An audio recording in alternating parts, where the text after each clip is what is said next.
Moving to the next slide, I will present about the financial data analysis for Paswell Corporation. This company have cash, account receivable, inventory and marketable securities for their current asset. Total for the current asset is that the company hold is 303,000 ringgit, while in current liabilities there are account payable, notes payable and others current liabilities, and the total is 111,000 ringgit.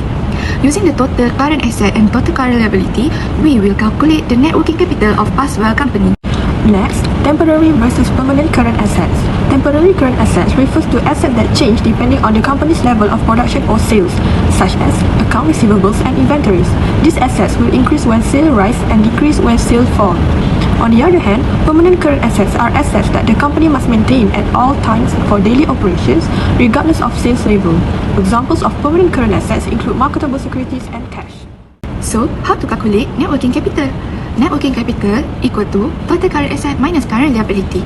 So, 303,000 minus 111,000 equal to 192,000 ringgit, which indicates that Paswell has a positive and high net working capital. This shows a conservative or relaxed working capital policy as the company holds more current asset. Lastly, the slide explains the financing sources. Short-term financing is linked to current assets such as cash, account receivables, inventory, and marketable securities. Meanwhile, long-term financing is associated with fixed assets like buildings, office furniture, and equipment.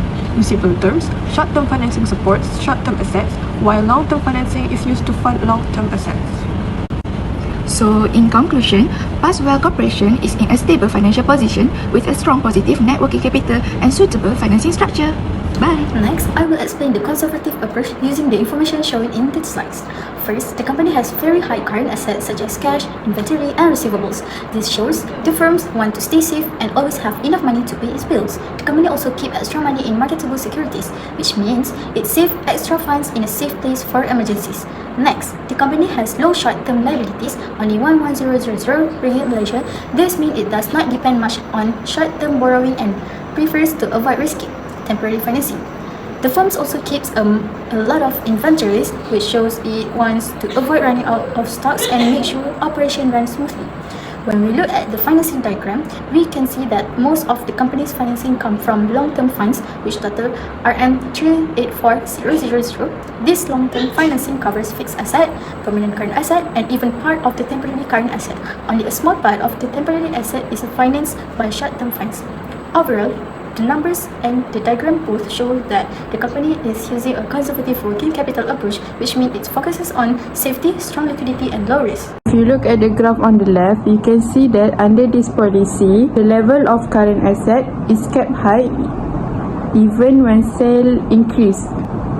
This means the company holding more cash, more inventory, and giving more flexible credit to customers. This characteristic, this policy is considered low risk because the company always have enough current asset.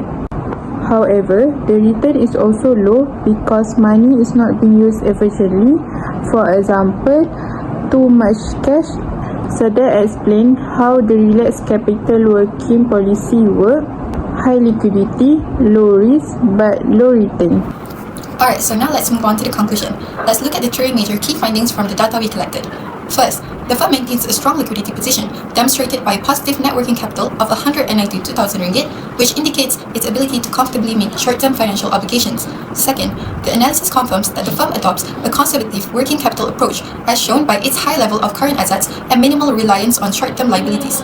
Third, the company's substantial investment in inventories, which is 159,000 ringgit, reflects a strategy to prevent stock shortages and ensure uninterrupted operation, reinforcing its low-risk operational stance. Alright, so now let's look at the group reflections we gained from this assignment. First, this assignment strengthened our understanding of how working capital decisions shape a firm's liquidity, risk exposure, and ability to operate smoothly in the short term. Secondly, we gained a deeper appreciation of the trade-off between financial safety and profitability, especially when evaluating the implications of a conservative working capital policy. Thirdly, working collaboratively allowed us to integrate diverse strengths, improving our ability to analyze financial data, justify findings, and communicate insights clearly and professionally.